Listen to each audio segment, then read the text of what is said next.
தமிழ்நாட்டில் பிறந்ததற்கு நன்றி கடனாக மத்திய நிதியமைச்சர் நிர்மலா சீதாராமன் பட்ஜெட்டில் நல்ல திட்டங்களை அறிவித்திருக்க வேண்டாமா என்று திமுக எம்பி தமிழச்சி தங்கபாண்டியன் கேள்வி எழுப்பியுள்ளார்.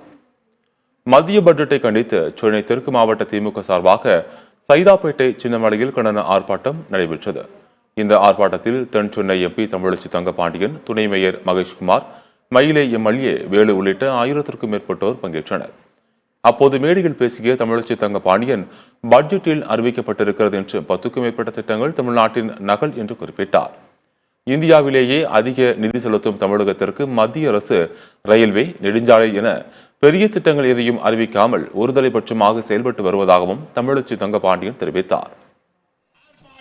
ஒன்றிய அரசாங்கத்திடம் உண்மையிலேயே அதற்கான அளவிற்கான மரியாதையோடு அதற்கான அளவான உறவோடு எப்பொழுதும் பழகுவோம். ஆனால் உரிமை என்று வந்துவிட்டால் ஒருபொழுதும் ஒரு கிஞ்சித்து கூட விட்டுக் கொடுக்க மாட்டோம். அதனை போராடி பெறுவோம். அந்த வகையிலே இந்த நிதிநிலை அறிக்கை தமிழ்நாட்டு மக்களை, தமிழர்களை வஞ்சிக்கின்ற அறிக்கை. எங்களிடமிருந்து நிதியை வசூலித்து விட்டு, எங்களிடம் இருந்து வரியை வசூலித்து விட்டு திரும்ப நாங்கள் கேட்கின்ற உரிமையான நிதி பகிர்வை உடனடியாக தாருங்கள். பக்குவமாக சொல்லிவிட்டோம். பகிர்ந்தளிக்க மனமில்லையா என்று பக்குவமாக எங்களுடைய முதலமைச்சர் கேட்கின்றார்.